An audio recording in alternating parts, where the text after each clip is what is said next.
I'll be honest, I struggled a bit to know what to write this time.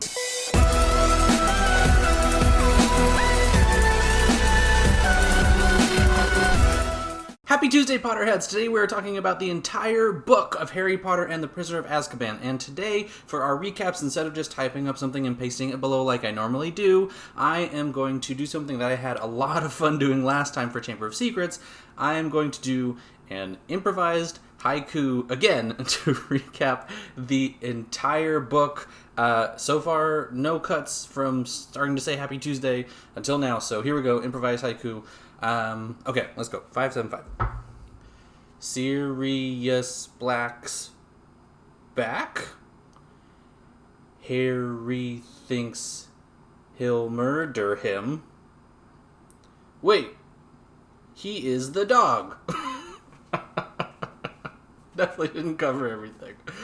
I mostly focused on Sirius, but I mean, he is the title of the book, so I guess it works. And before we jump into the discussion, make sure that you subscribe by clicking that red button below if you aren't already, and turn on notifications so you always know when I upload, and if you need to catch up, just click that card right there. So today, I wanted to use our full book discussion to not only look back on the book as a whole, but also look back on our season together as a whole. And the first thing that I want to mention is that I am so pleased and so proud to have the audience that I do. Those core of you who watch and comment consistently on my videos, you give me life. If you need to know who you are, just go back and check any of my recent videos. You'll see your name in the comments. But right now, I'm thinking back specifically to Chapter 2 of Prisoner of Azkaban. We talked about fat shaming. That video got a lot of views compared to a normal book club episode because it's a fairly search-friendly title. But it's search-friendly because it's a contentious topic, which, seriously, I do not understand why. All I say in the video is be kind to people. But since it got more views than normal, it also attracted comments from people who are kind of outside of our community. And some of those comments were, unfortunately,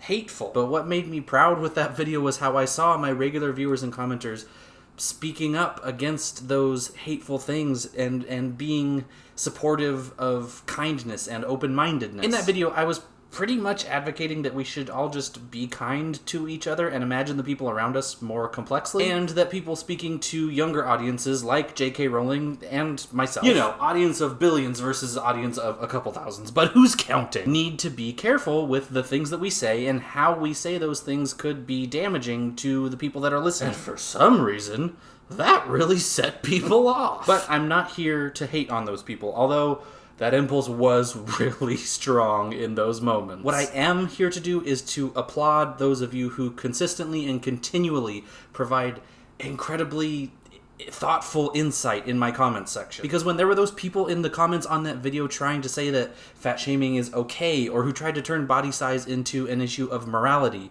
those of you who are constantly commenting, who are part of my community, stayed calm and measured and intelligent and kind. I was so proud of my little community when I read your responses to those hateful comments. I knew book 3 was going to be packed full of a lot of heavy topics, but honestly, I'll admit I was a little bit nervous to post that video. I knew that because of the topic, there was going to be some negativity that would come our way. And I honestly invite people and want people whose opinions differ from me in our comment section and in our discussions. I don't want to just exist in some echo chamber where everyone in there is just parroting back what I have already said. I mean, the validation feels good when you guys say I made a good argument, I'm not gonna lie. But what I enjoy even more is when I see those of you who are always commenting, like Wellington Smith or Hiba Kalbus or Patricia Metz, who will provide some kind of insight or perspective that challenges the way that I perceive things. And you guys always do that for me in a way that moves discussions forward and focuses on the topic rather than on trying to hurt someone. And that's what you guys did in the comment section on that fat shaming video. So thank you. Thank you to, and I've got a list of names here that I'm going to read from, so excuse my looking down, but thank you to my good friend Christina Mackey-Linville, Luis Garcia, Patricia Metz, Rory Winberg, Dramaturge231, Flawed1, YK, my good friend Hannah Twig, Loretta Olson, Hannah Wills, Hiba M. Kalbus, OG Accio Prefect Brigitte Dautremont, my friend and research stalwart Juliana Wright, Vanessa Ultimo, Wellington Smith, my brother Mike Lohmann, Christina Garcia, Yolanda Miller, Rusty Robot 5, my mom Fran Lohmann, Levi Anderson, Emma Michelson, and the person behind the scenes who has all of these thoughtful discussions with me before any of you guys even get to hear anything that I have to say, and who makes everything that I do say coherent and makes sense and makes sure that I'm staying kind and being open-minded, my incredible, intelligent, and talented partner, Jess. Those are just some of you whose names and profile pictures I see in my comment sections regularly. If you think I missed your name and you feel like you comment all the time, please tell me in the comments below, and when we live stream the movie next week, I guarantee you that I will make sure that I thank you personally during the live stream. Okay, one thing that we talked about a lot during our discussions of Prisoner of Azkaban is pretty much the overarching theme of the book, and that is how we see people, mostly Lupin, being discriminated against because of their illness. I joke and say Lupin takes the brunt of it, but even me doing that is kind of discriminating against Harry and Ginny for the far less visible traumas that they're dealing with. Lupin is the most obvious example of it, right? Werewolves are feared, looked down upon, hated, all that old stuff. We see in Prisoner of Azkaban that even without full knowledge of what's going on, people get suspicious and they start talking. When they were in school and Lupin had to be escorted out of the castle monthly, Snape grew suspicious and hateful. And those prejudices continue on into adulthood. Which, quick tangent here, is one of the more disappointing things about Snape for me in this book. Snape is basically acting like Lupin's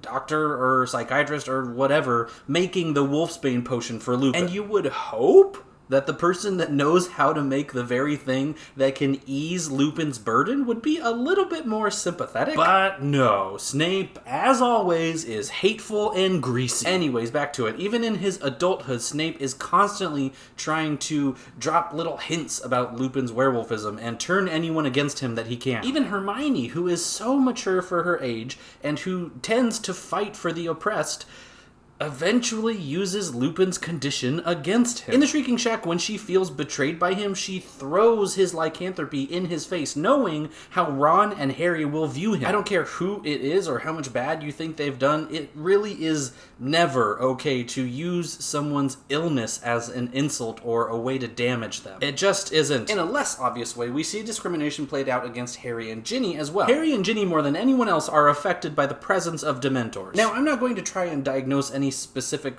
mental health challenges, issues, problems for them, because I'm certainly no expert, but they're clearly dealing with some level of intense emotional trauma, grief, etc. So they have an intense reaction around Dementors. And how do the other kids around them respond to this? Oh, you know, just mocking, suspicion, mistrust, the classics of childhood. Call the struggles what you want, but Harry and Ginny are clearly dealing with struggles that they did not choose. And because of that, they are being discriminated against. So I'll use those points to kind of transition into the next segment that last time we did a full book discussion I said would become a regular thing for our full book discussions, and that is how I see the Harry Potter series making those of us who grew up reading it better people. And with Prisoner of Azkaban, I think the discrimination that J.K. Rowling shows us against people with physical or mental illnesses or challenges is a big part of it. With Lupin, J.K. Rowling gives us a character that we look up to, admire, want to be like, want to be around, etc. He is caring, patient, kind, intelligent, a little sassy, and he's also a werewolf. He lives with lycanthropy. But what J.K. Rowling has shown us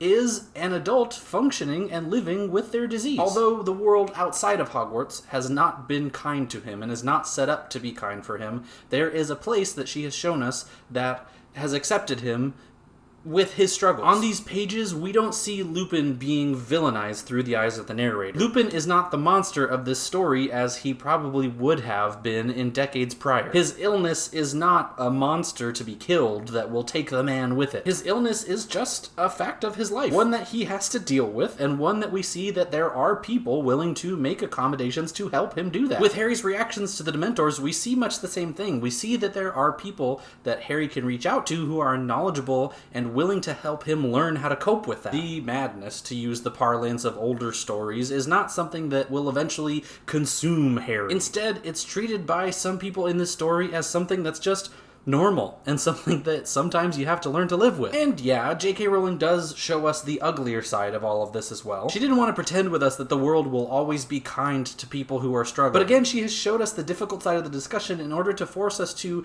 confront any of those thoughts or ideas that we might also have sometimes. And to encourage us to imagine other people more complexly and to accept people, not even in spite of their struggles, but to accept them with their struggles. We shouldn't accept people into our life in spite of their depression, per se, because then their depression will always be viewed as the enemy. Instead, we should accept people including their struggles, because then we stop looking at it as a problem to be fixed or something that makes them other, and we start looking at it as just a part of life and something that you just learn to navigate. Even though we're at the end of the book, we still can't stop talking about the heavy stuff. And now it's time for Parenting with Harry Potter. Alright, now for some lighter fare, just to shake it up a little bit. Every single full book discussion so far, at the end of the discussion, I have been giving out the award for best parenting within the pages of this book. And for clarification, I'm not just considering whether or not they are an actual parent, because if I was, then it would just be Molly permanently. No, I'm considering anyone who acts in any parental way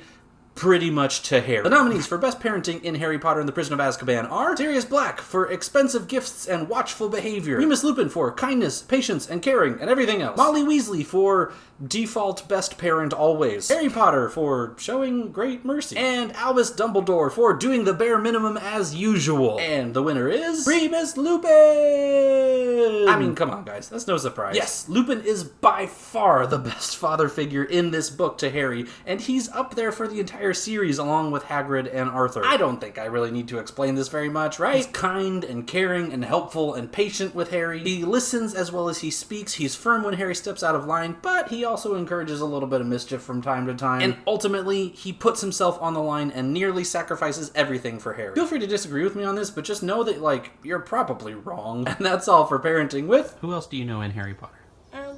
Hagrid. Who else? Harry. And? Ron. Who else? Hermione. Good. Anyone else? Nope. What about Snape? Snape is not in that shirt. Oh no, he's not on the shirt. You're right. Yeah. So he had on that video. He's so funny. You guys, thank you again for everything that you have given me during this season. For much of Season 3, I have been working through and coping with a period of depression. Having these discussions with you guys on a weekly basis has continued to be a bright spot in every week for me, so thank you guys so much for that. As always, thank you guys for liking and commenting and subscribing, and for remembering to imagine things more complexly. Don't forget that next week we will be doing a live stream of me watching the movie Harry Potter and the Prisoner of Azkaban, and it won't be the extended cut or anything, just the theatrical release. We'll all try to sync up our movies so that we're watching at the same time, and you guys can ask me questions and anything you want, really. That will be next Tuesday, April 30th, around 10 p.m. Pacific Daylight Time. I know that it's either super late or a little too early for most people in the world, except for Australia. Had a lot of Australians in the live stream last time, which was pretty cool. So it's just, you know, I have a child and I have other responsibilities to take care of before I get to do this. Anyway, here are some videos you guys might like if you enjoyed this one, and I will see you next week live. Knox!